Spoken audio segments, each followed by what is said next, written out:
Former President Trump was back in court today, where his former attorney Michael Cohen took the stand. And despite Trump's protests, the trial is keeping him off the campaign trail. New polling from the New York Times shows it isn't hurting him in key battleground states. It shows us leading everywhere by a lot. This is the cover story. Nevada, we're leading actually by 12 points, which is generally a Democrat state. Let's bring in our panel. Sabrina Rodriguez and Brakkton Booker join us now. Sabrina is national politics reporter for The Washington Post, and Brakkton is a national political correspondent for Politico. Great to see you both. Thanks for being here. So the former president, was just holding up that New York Times poll, and I'm going to do the same.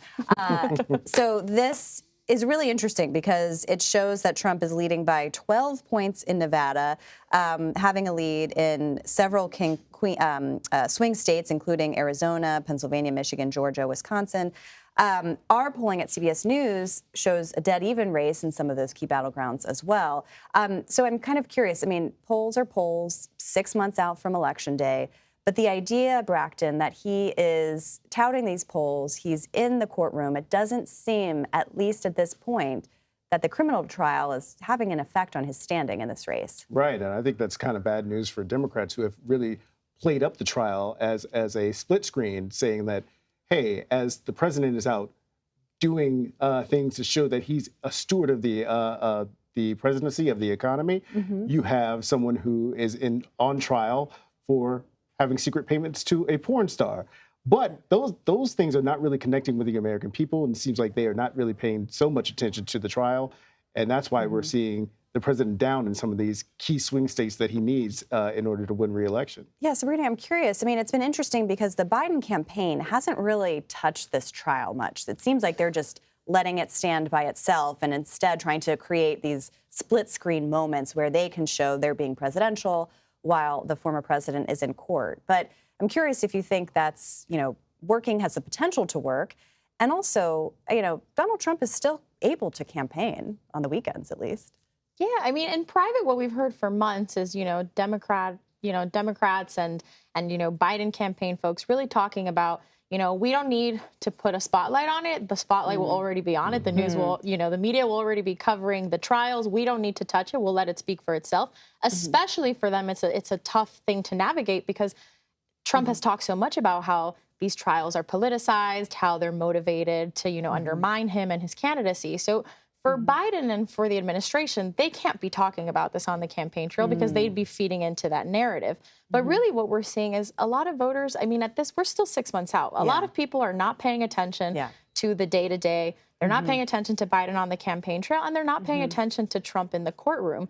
And I've heard a lot of voters on the campaign trail saying, actually, I'd like to hear less from Trump. So there's actually a part for some people, for more independents and moderate Republicans, it sort of creates that permission structure if they don't have to deal with him saying something very inflammatory on the campaign trail. Yeah, that's fascinating. I've been wondering about that dynamic as well, because it would seem that the more Trump is out there and the reminder of everything related to Stormy Daniels, as much as that's baked in, Brakkton, I'm wondering if it does potentially have the possibility to kind of remind voters of Trump. Certainly. And I think what we really are going to see, now we're in the 5th week of the trial, is whether or not he gets convicted. I think a conviction really changes the dynamic because he's now not just the twice impeached president, he is now the convicted former president seeking a second term. And I think you're going to see Democrats really start to try to paint him in that kind of light. But when you also are talking to Democratic operatives, they will sort of dismiss some of the things that are in the polls, right? Saying, again, like, we got time. But, but when you're looking at how Biden is performing with black voters, you see that there's softening there among black support, among Latino support. And when you see Trump getting like something like 20% of black voters, that represents a tectonic shift here because that really is going to showcase that Biden has some issues that he is not really addressing. And when you talk to Democratic operatives, they sort of dismiss what's been consistent since the later part of last year, where these numbers are pretty high for Trump. And there's nothing that the Biden administration is really doing, or the Biden campaign is really doing to really address this. Yeah, I mean, important to note, too, because it's not like Trump is winning over these groups, but he's doing much better or he's gaining support, at least in the polls among these groups. You mentioned Black voters, Latino voters. I mean, we saw in this poll, especially in places like Nevada, almost running even with Trump among Latino voters. I mean, that also has to set off some alarm bells. Absolutely. And I think it really hits at, for the administration and for the campaign specifically as they're going on the trail. I mean, it's proof that the economic message isn't necessarily working. In places like Nevada that were so hard hit from the pandemic, the amount of jobs lost, higher interest rates in homes. I mean, I was in Nevada a couple months ago, and you consistently hear about the cost of living, how much it's increased, the high interest rates, how hard it is to get a house. And yes, so the administration can go there and, Biden and Biden allies can go there and talk about, how wages have gone up, but people are going to the grocery store. People are trying to buy a house, and they're faced with that reality, and that just hasn't hit. And it's in these battleground states with high percentages of Latino voters. Yeah, exactly. And Nevada, I mean, the economy there is so based in hospitality, and that was obviously one of the hardest hit industries after the pandemic. Another element that Biden is having to contend with is what we've seen over the last few weeks, which, these protests on college campuses kind of representing this pressure point for the administration for the reelection campaign, politically speaking, on the issue of Israel and Gaza. And I'm curious if we've seen any kind of examples of that pressure building politically for Biden. Well, look, I think you continue to see this.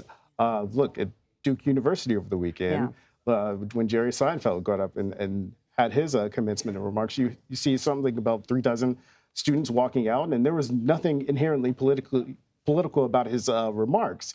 So fast forward to what we're going to see this weekend when Biden goes to a swing state in Georgia at a HBCU at Morehouse University. There are concerns that there are going to be kind of, if not widespread protests, there's going to be enough protests that is going to make this a very uncomfortable situation for this president.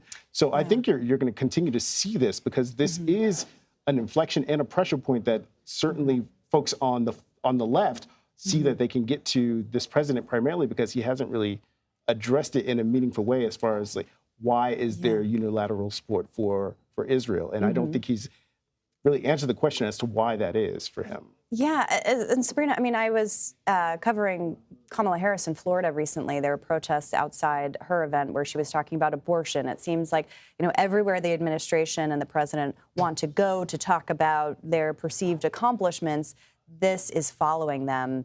And kind of, I guess we'll see how long it persists. Yes, and it's really posing a challenge for the campaign and for Democrats across the country that are running because I was also on the campaign trail with them, and the events have to be invite only because there's extra security concerns. So they can't have, very large scale rallies. It has to be inviting people in certain Democratic circles. And when you're trying to drum up enthusiasm in these battleground states and you're trying to project an image of we're going to win re-election and look at how many people we can bring together, only being able to do invite only events, that creates an issue. And just in terms of them being able to hold events, for them to be able to go to a commencement. I mean, all these things just don't paint a great picture for the administration. Yeah, the kind of infrastructure related to setting up these events. Well, as you know, 6 months to go, that's an eternity in politics. So I'm sure we will have many iterations of this, but, remains that this will be a very tight race. So Brakkton and Sabrina, thank you so much for your time and reporting.